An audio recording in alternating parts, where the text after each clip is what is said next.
கோவையில் புதிய பாஜக அலுவலகத்தை திறப்பதற்காக மாண்புமிகு உள்துறை அமைச்சர் திரு அமித்ஷா அவர்களுடைய இந்த கோவை வருகையை ஒட்டி வரவேற்புக்காக அங்கே பாஜகவினர் பல பேனர்கள் மற்றும் பதாகைகள் மற்றும் பல கட்டவுட்டுகள் அங்கே வைக்கப்பட்டுள்ளது. அனைத்துமே காவல்துறை உரிய அனுமதியோடு தான் வச்சிருக்காங்க. ஆனால் இன்று காவல்துறை அந்த பேனர்களை எல்லாம் அகற்றி மாநகராட்சியோட குப்பை வண்டியில போட்டு மத்திய அமைச்சரை அவமதிப்பு செய்துள்ளார்கள். அதை கண்டித்து பீலமேடு காவல் நிலையம் முன்பு மாவட்ட தலைவர் திரு ரமேஷ்குமார் அவர்கள் தற்போது சாலை மறியலில் ஈடுபட்டு இருக்காங்க. அது மட்டும் இல்லாமல் பத்திரிகையாளர் சந்திப்பும் நடத்திருக்காங்க. முக்கியமாக பார்த்தீங்கன்னா வேண்டுமென்றே திட்டமிட்டு மத்திய அமைச்சரை அவமதிக்க வேண்டும் என்பதற்காக பீலமேடு காவல்துறை இந்த நடவடிக்கையை ஈடுபட்டிருக்கு அப்படின்னு அந்த ஏரியாவில் சாலை மறியல் பண்ணியிருக்காங்க நம்ம பாஜகவினர். முக்கியமாக பாஜக மாவட்ட தலைவர் திரு ரமேஷ்குமார் அவர்கள்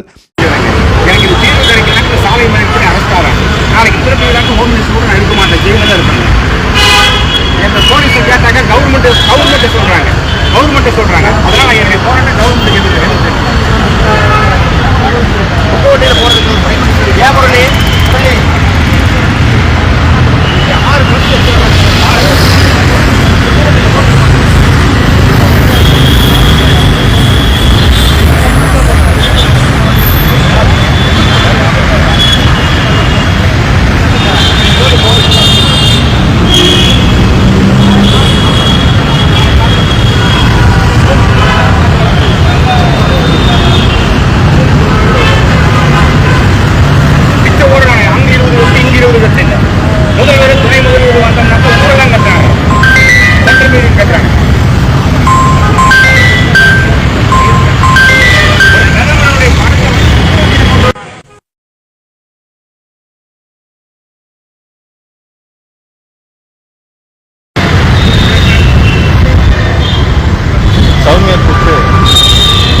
அது மட்டும் இல்லாம அங்கே சாலை மறியலில் ஈடுபட்ட நம்ம மாவட்ட தலைவர் ரமேஷ்குமார் அவர்களை காவல்துறையினர் அழைத்து பேசி உரிய நடவடிக்கை வந்து எடுக்கப்படும், கண்டிப்பாக நீங்கள் பேனர் வைக்கலாம் அப்படின்னு அவங்க வந்து தற்போது வாக்குறுதி கொடுத்துருக்காங்க.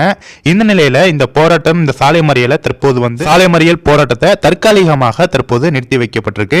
இதன் பிறகு ஏதாவது பிரச்சனை காவல்துறை வந்து செய்தார்கள் என்றால் மீண்டும் போராட்டம் வெடிக்கும் அப்படின்னும் சொல்லப்பட்டிருக்கு. கண்டிப்பாக இந்த வீடியோவை எல்லாருக்குமே ஷேர் பண்ணுங்க. தொடர்ந்து மத்திய அமைச்சர் முக்கியமாக பாஜகவை பார்த்து இந்த திமுக அரசாங்கம் அஞ்சு நடுங்குகிறது அப்படிங்கிறது இதிலிருந்து தெரிகிறது. கண்டிப்பாக இந்த வீடியோ எல்லாருமே ஷேர் பண்ணுங்க ஃப்ரெண்ட்ஸ். தேங்க்யூ.